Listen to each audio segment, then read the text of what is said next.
The story of my family may not be your story, but everyone has a unique story. I encourage you to find out why your family came to this country. The concept of this museum came about during the celebration of the AAPI Heritage Month 2023. So I thought about maybe we need something a little bit more permanent, maybe something like a museum. I just think it's really exciting that this is happening in Rhode Island and not just in the places where there's really significant critical masses of Asian Americans, because again, everyone needs to know this history. I mean, I think it's extremely important, and I was actually surprised that it was such like a first for the community here.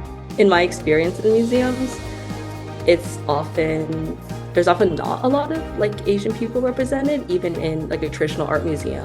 For me, museums are a wonderful space to display digestible, important, everyday ordinary stories of immigrant families. Like, I know a museum won't be able to do everything in unraveling that, but I think you have to start somewhere. Opened in May 2024, the AAPI Mobile History Museum is the first of its kind.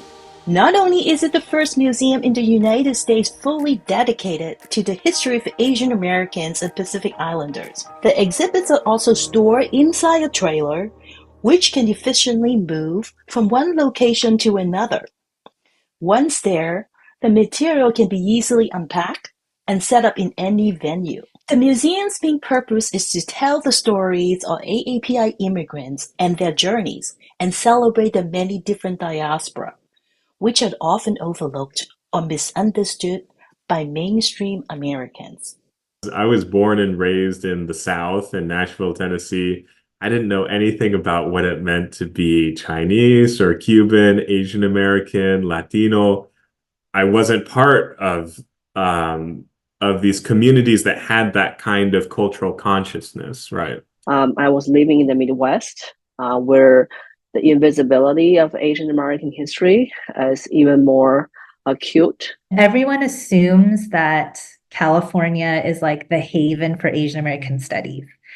I grew up in a part of California where I didn't have that at all. And people make these assumptions based on your one location that you had access to all these things.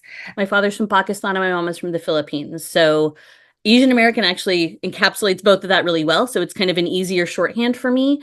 But growing up in Central and South Texas, I really never saw any examples of Asian anything, much less Asian American anything. It was a lot of stereotypes and it was just a lot of omission. The Mobile History Museum is designed to reach audiences where they are. The exhibits will change organically over time, representing as many strands of the AAPI tapestry as possible. Using primary sources, archival images, and original artwork, the museum will provide a space that is both intersectional and diverse. Our thought process was to kind of create a design that could be interchangeable. We had decided on doing these 3-by-4-foot boards and to construct them out of pegboard, and you can place different elements or pieces throughout that pegboard. The mobile museum is planning to travel around like community centers in Providence. We're hoping that it can go around libraries and schools and stuff. What we're hoping for is just like a really immersive exhibit that highlights both specific AAPI journeys to Providence and New England and the US as a whole. But we also really want to emphasize the voices of specific community members in Providence and like share their stories and the images that they're providing. Thinking thematically also allows us to create frameworks for future exhibits. The AAPI Mobile History Museum comes at a critical time for Asian American and Pacific Islander communities. According to recent surveys, 1 in 3 Asian American has reported being called an ethnic slur or threatened with physical violence. Another function of the museum is to demystify AAPI experiences and bridge the cultural gaps between AAPI communities and other populations. I never learned the history of why So many Koreans immigrated to the United States at very specific times until I started teaching a class about the Korean diaspora. Across my research career, I have been someone who has focused on the teaching of Asian American histories in K through 12 spaces, which a decade ago was it was like a tiny, tiny niche area of study. And obviously in the last several years, people have really started to shift and think about how we can start teaching about Asian America to our youngest learners. Currently in the United States, I think it's really important to have a representation for many students, many cultures, and just a better understanding.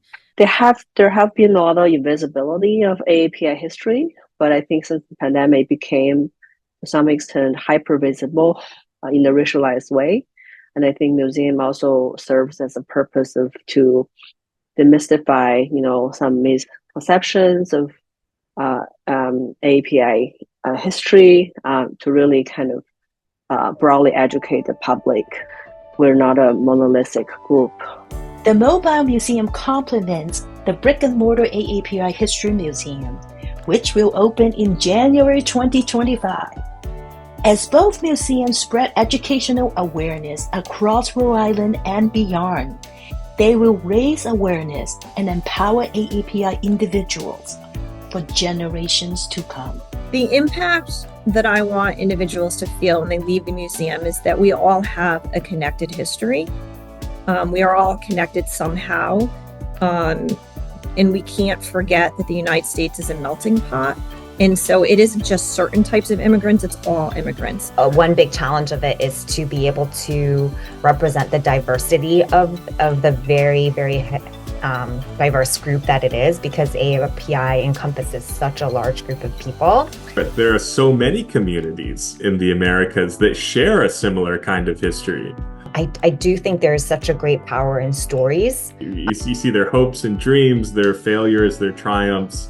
If we could have some kind of representation of the emotional experience of Asian Americans in this area or in this country that can resonate with the visiting public in a way that's different than something that's a little bit more like educational, sort of direct storytelling, I think that could be really exciting and very powerful. These are why we want to build a mobile AAPI History Museum, to tell stories of many kinds. The ones that are not in the mainstream America. After all, history is useful information. We can use it to shape a better future. Thank you.